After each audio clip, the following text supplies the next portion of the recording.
தேவைப்படுது? மருத்துவம் தேவைப்படுறது ஒரு இண்டிவிஜுவலுக்கா, ஒரு மனிதருக்கா, அல்லது அந்த நோய்க்கா? உங்களுக்கு புரியுதா நான் கேட்கிற கேள்வி?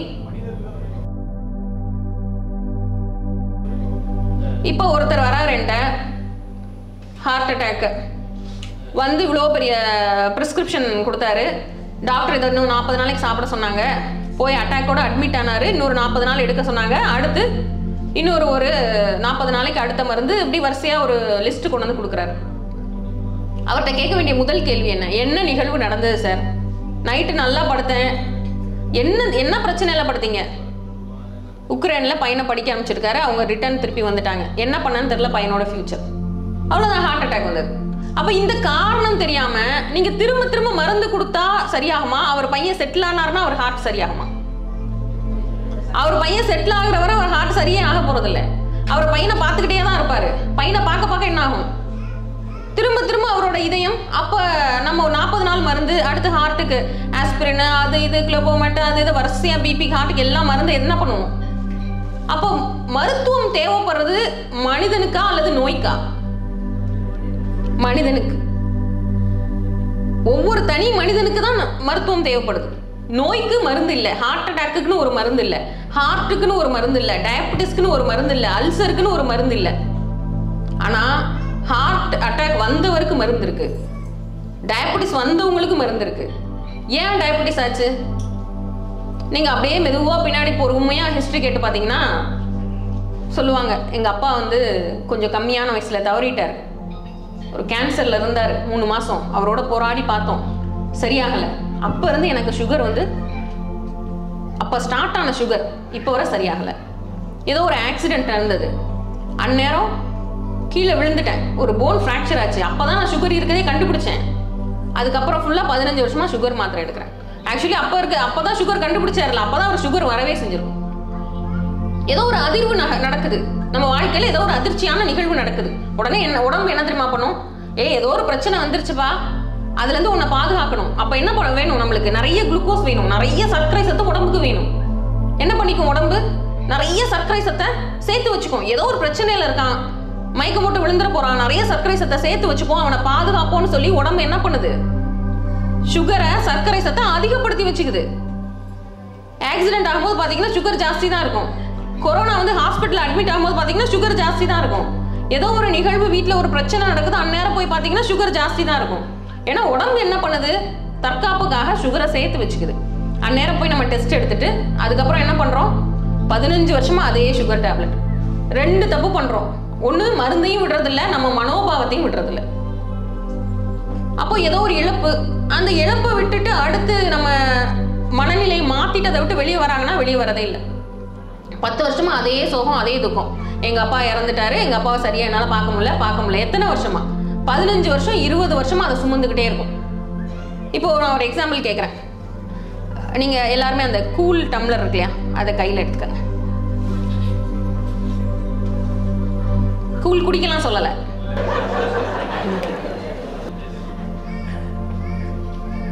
ரொம்ப வெயிட்டா இருக்கா, கஷ்டமா இருக்கா? சின்ன டம்ளர் தான் வச்சிருக்காங்க, வெறும் டம்ளர் தான் வச்சிருக்காங்க நிறைய பேர். இல்ல, ஒரு அப்படியே வச்சிருங்க, கீழே வைக்க வேணாம். இப்ப டைம் என்ன? 9. ஒரு 9:30 வரை அப்படியே வச்சிருக்கலாமா கையில? அப்படியே வச்சிருக்கலாம். இப்ப வச்சிருக்கிறது பெரிய ஸ்ட்ரெயின் இல்லை, 9:30 வரை வச்சிருங்க, வச்சிருக்கலாம், ஓரளவு மேனேஜ் பண்ணிக்கலாம். இதே டம்ளரை இன்னைக்கு நைட் வரை கையில வச்சிருங்க. இதே வச்சுட்டே இருக்க முடியுமா? கை வலிக்கும். சின்ன டம்ளர் தானே, ஏன் வலிக்குது? கூல் குடிச்சிட்டீங்க, வெறும் டம்ளர் வேற இருக்கு நிறைய பேர் கையில, ஏன் வலிக்குது? பொசிஷன். இப்போ அதே பொசிஷன்ல தானே வச்சிருக்கீங்க, ஏன் நைட் 9:30 வரை வச்சிருந்தா வலிக்குது? வச்சிருக்கணும்ன்ற மனநிலை வேற. ரொம்ப நேரம் வச்சிருக்கு, ரொம்ப நேரம் வச்சிருந்தா மணலையும் ஒத்துக்காது, ரொம்ப நேரம் வச்சிருந்தா கையும் ஸ்ட்ரெயின் ஆயிரும். நீங்க வச்சிருந்து பாருங்க, உட்காந்து அப்படியே வச்சுட்டே இருங்க, கை எவ்வளவு நேரம் தான் அந்த கை இதே பொசிஷன்ல வச்சிருக்க முடியும்? இதே மாதிரிதான், சின்ன பிரச்சனை தான், 1 நிமிஷம் கையில வச்சிருக்கலாம், 10 வருஷமா தூக்கி வச்சிருந்தா என்ன ஆகும்? ஒபிசிட்டி வரதான் செய்யும். அது உள்ள எவ்வளவுதான் போட்டு அமுக்கி அமுக்கி வைக்கும். அப்போ நாம என்ன பண்றோம்? ஒரு நிமிஷத்தை இப்ப எல்லாரும் டம்ளரை கீழே வச்சிடலாம். அப்போ ஒரு நிமிஷம் கையில வச்சிருக்கும் போது ஈஸியா இருக்கு, 5 நிமிஷம் வச்சிருக்கும் போது சமாளிக்க முடியுது, அரை நாள் வச்சிருக்கும் போது கூட ஸ்ட்ரெயின் தாங்கிக்கலாம். ஒரு நாள் 2 நாள் ஒரு சின்ன டம்ளருக்கே எப்படின்னா ஒரு எண்ணத்தை நாம எவ்வளவு நாள் குப்பை மாதிரி லோட் பண்ணி உள்ள சேர்த்து சேர்த்து சேர்த்து வைக்கிறோம். 10 வருஷமா வச்சிருப்பீங்களா ஏதாவது ஒரு எண்ணத்தை? கூட இருக்குமே 13 வயசுல இருக்க ஏதாவது ஒரு தாட் வந்து 53 வயசுல வச்சுட்டு இருப்போம். 13 வயசுல நடந்த நிகழ்வு 53 வயசுல உள்ள வச்சிருக்கீங்கன்னா அது என்ன ஆயிருக்கும் உங்களுக்குள்ள? இப்ப மிகப்பெரிய பாரமா மிகப்பெரிய வேதனை ஆயிருக்கும். அப்போ சாதாரண விஷயம் தான் வச்சிருக்க டியூரேஷன், கால அளவு ஒண்ணுமே இல்லாத விஷயம் தான். நீங்க எவ்வளவு காலம் அதை சுமக்குறீங்களோ அவ்வளோ நாள் பிரச்சனை இருக்கு. சரி, பிரச்சனை சால்வ் ஆகணும்னா இப்ப என்ன பண்ணணும்? பிரச்சனை சால்வ் ஆகணும். டம்ளரை வச்சுட்டே இருக்கீங்க, கை வலி தாங்கல. இப்ப என்ன பண்ணணும்? நம்ம டம்ளரை தூக்கி கீழே வைக்கணும், அவ்வளவுதான். அப்ப அது எண்ணத்தை தூக்கி போடணும், அவ்வளவுதான். அப்ப அது எண்ணத்தை தூக்கி உங்களால போட முடியுமா? சுகர் வந்து எல்லாரும் இப்ப டயபெட்டிஸ் இருக்க அத்தனை பேரும் உட்காந்து இப்போ சாப்பிட்ற டயத்துக்குள்ள திங்க் பண்ணி பாருங்க, எப்போ உங்களுக்கு சுகர் வந்துச்சு? மனைவியோட கடுமையான சண்டை, அந்நேரம் சுகர் வந்திருக்கும். கல்யாணத்துக்கு பிறகுதான் வந்திருக்கும்.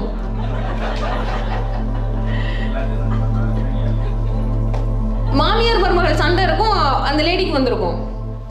குழந்தைங்களால ஏதோ ஒரு கடுமையான மன அழுத்தம் இருக்கும், இல்ல ஏதோ பிசினஸ்ல சமாளிக்க முடியாத ஒரு சூழல் இருந்திருக்கும், அந்நேரம் சுகர் வந்திருக்கும். அப்போ அந்த ஒரு பர்டிகுலர் எண்ணத்தினால ஒரு பிரச்சனை வருது.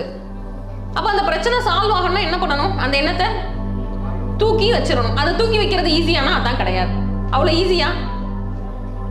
ஒரு எண்ணம் உங்களுக்குள்ள 15 வருஷமா இருக்கு, அதை தூக்கி வைக்கிறது டம்ளர் மாதிரி இப்படி தூக்கி வச்சிட முடியுமா? முடியாது. அது ரொம்ப கஷ்டம்.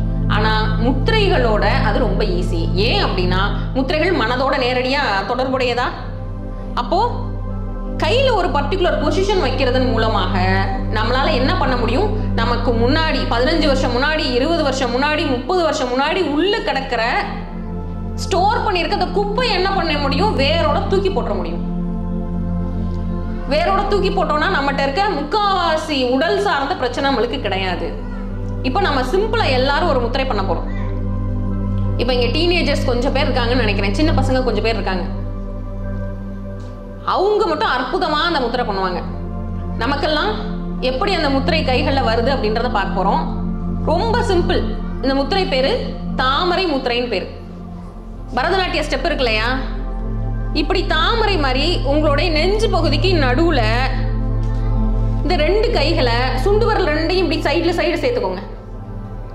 கட்டை விரல் 2ஐயும் இப்படி சைடுல சேர்த்துக்கோங்க. கட்டை விரல் 2ஐயும் இப்படி சைடுல சேர்த்துக்கோங்க.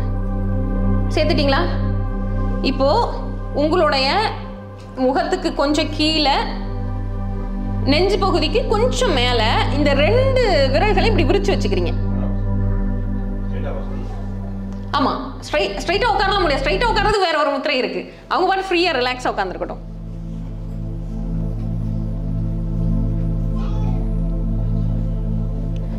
இந்த 2 பகுதியும் சேர்ந்துருக்கணும். ஜஸ்ட் ஒரு நிமிஷம். சுண்டு விரல் 2 சேர்ந்துருக்கணும். அதே மாதிரி இந்த கட்டை விரல் பகுதி 2 சேர்ந்துருக்கணும். பின்னாடி கேக்குதா? முகத்துக்கு மேல கொண்டுறாதீங்க, முகத்துக்கு மேல கொண்டுறாதீங்க. இப்ப என்ன பண்ணுங்க? விரல்களை எவ்வளவு விரிக்க முடியுமோ அவ்வளவு விரிங்க. எவ்வளவு எக்ஸ்டெண்ட் பண்ண முடியுமோ அவ்வளவு எக்ஸ்டெண்ட் பண்ணுங்க. விரல்லாம் பிடிச்சி இழுக்குதுல, அதுதான் நம்ம உள்ள வச்சிருக்க ஸ்ட்ரெஸ். விரல் நடுங்கும், உள்ள பிடிச்சி இழுக்கும். இந்த 10-12 வயசு யாராவது இருந்தா அப்படியே வாங்கலாம் முன்னாடி.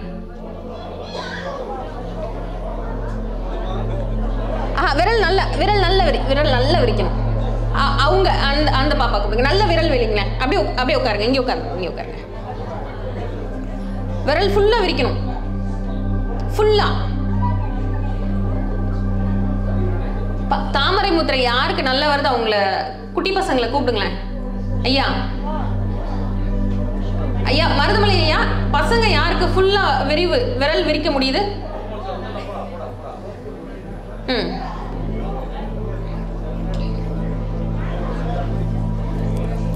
இப்படி வச்சு காமிங்க. நல்லா விரிச்சிருங்க. இப்படி இல்லை, நல்லா நல்லா நல்லா நல்லா அப்படிங்க. வாங்க வாங்க, நீங்கள் வாங்க. நல்லா விரிக்கணும். கரெக்ட். இப்படி இல்லை, இப்படி நல்லா விரிச்சிடணும். நல்லா நல்லா விரிக்கணும் ஃபுல்லாக.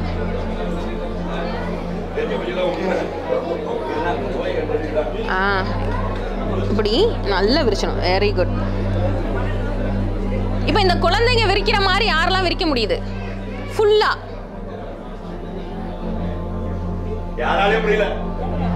சிலருக்கு மலர்ந்துருக்கு. தாமரை பூ ஒரு சிலருக்கு மொட்டாவே தான் இருக்கும், மலரவே ஆரம்பிக்கல. ஒரு சிலருக்கு ஓரளவு விரிஞ்சிருக்கு. நல்ல எவ்வளவு எக்ஸ்டெண்ட் பண்ண முடியுமோ அவ்வளவு எக்ஸ்டெண்ட் பண்ணணும். அப்படி விரியாது, விரல் வலிக்கும். என்ன அப்படின்னா, இந்த பசங்களால பண்ண முடிகிற அளவுக்கு நம்மளால ஏன் விரிக்க முடியலன்னா, அவங்களுக்குள்ள எந்த ஸ்ட்ரெஸ்ஸும் இல்லை. இன்னுமே இதை விடவே ஃபுல்லா இவ்வளோ அந்த பாப்பாக்கு விரியுது. உங்க பேர் என்னடா?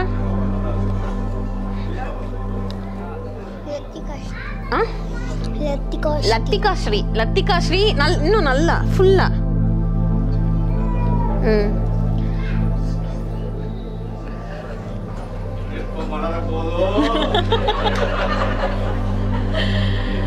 அதாவது இதுல எவ்வளவுக்கு எவ்வளவு விரிவு இருக்கோ அவ்வளவுக்கு அவ்வளவு உங்க மன இறுக்கத்தை விட்டு வெளியே வரீங்க. இந்த முத்திரை உங்களால பெர்ஃபெக்ட்டா இப்போ ஃபர்ஸ்ட் வலிக்கும், அதுக்கப்புறம் நீங்க செய்ய செய்ய செய்ய பிராக்டிஸ் பண்ண பண்ண பண்ண அந்த விரல்கள் வந்து நல்ல விரிவு கொடுக்க ஆரம்பிக்கும். விரிவு கொடுக்க ஆரம்பிக்கும் போது நம்ம மனோபாவம் எப்படி தெரியுமா இருக்கும்? எல்லாருக்கும் எந்த மாதிரி லைஃப் ரொம்ப பிடிக்கும்? நம்ம காலேஜ் லைஃப், நம்ம டீனேஜ் லைஃப். நம்ம டீனேஜ்ல எப்படி இருந்தோமோ இந்த மாதிரி பசங்க வயசுல இந்த மாதிரியான வயதுல போங்க.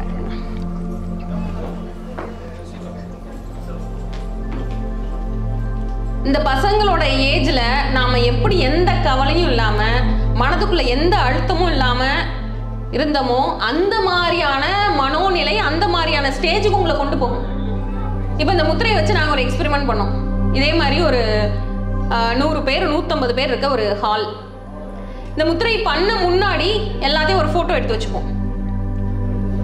இந்த முத்திரை ஒரு 10 நிமிடத்துல இருந்து 1/4 மணி நேரம் வரை இப்ப செஞ்சுட்டு இருங்க. எது கை சும்மா தானே இருக்கு, நமக்கு வலிக்கதான் செய்யும். இதுல வலிதான் ட்ரீட்மெண்ட்டே.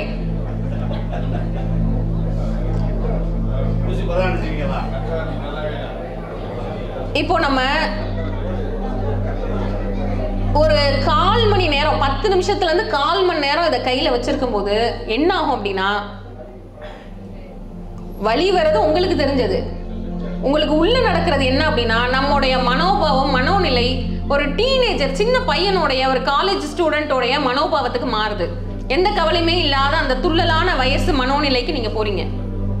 அப்படி இருக்கும்போது என்ன ஆகும்னா, உடம்புல உள்ள எல்லா வலிகளும் ரிலீஃப் ஆகும்.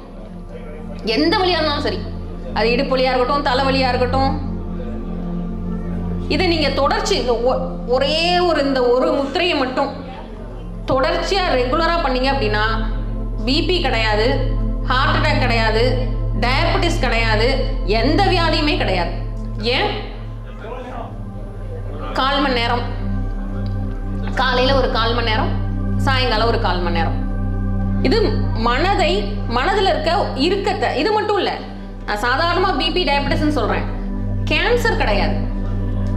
கேன்சர் வரத தடுக்கிறதுக்கு ஏதாவது மருந்து இருக்கானா? என்னென்னவோ ஆராய்ச்சி பண்ணி ஏதோ மருந்து கண்டுபிடிச்சிட்டு இருக்காங்க. மனதுல ரொம்ப நாள் உள்ள போட்டு வச்சிருக்க அந்த கசப்புணர்வு தான் கேன்சரா வெளிப்படுறது. அப்போ மனதை யாரெல்லாம் மலர்ச்சியா வச்சிருக்கீங்களோ அவங்களால எல்லாருக்குமே இந்த முத்திரைய எளிமையா செய்ய வரும். இப்ப செய்ய வரலைன்னா ஒன்றும் தப்பில்லை. இன்னும் ஒரு 10 நாள் 15 நாள் தொடர்ச்சியா இதை செய்யும் போது, நான் சொன்னேன் இல்லையா, ஒரு போட்டோ எடுப்போம். 150 பேர் இருக்க ஒரு ஹால்ல அத்தனை பேரையும் இந்த முத்திரை பண்ண முன்னாடி ஒரு போட்டோ, இப்போ ஒரு 1/4 மணி நேரம் முத்திரை பண்ண பிறகு அதுக்கப்புறமா ஒரு போட்டோ எடுத்து பார்த்து அந்த போட்டோவை ஆய்வு பண்ணதுல எல்லா முகம் இப்படி இருந்த முகம்லாம் இப்படி ஆயிடும். முகத்துல அவ்வளோ மலர்ச்சியும் சிரிப்பும் வந்திருக்கும். ரொம்ப அமைதியா டைட்டா இருக்கமா உட்காந்துருக்கவங்களாம் என்ன பண்ணுவாங்க, ஸ்கூல் பாய்ஸ் மாதிரி பக்கத்துல இருக்கவங்கள பேனா தூக்கி போறது, பக்கத்துல இருக்கவங்கள பிடிச்சி இழுக்கிறது, இந்த மாதிரியான சேஷ்டைகள் எல்லாம் நடக்கும். என்ன காரணம் அப்படின்னா நம்ம மனதுக்குள்ள இருக்க இறுக்கம் மாறி நம்ம மனதை ரொம்ப லகுவா லைட் ஆக்கிடுது.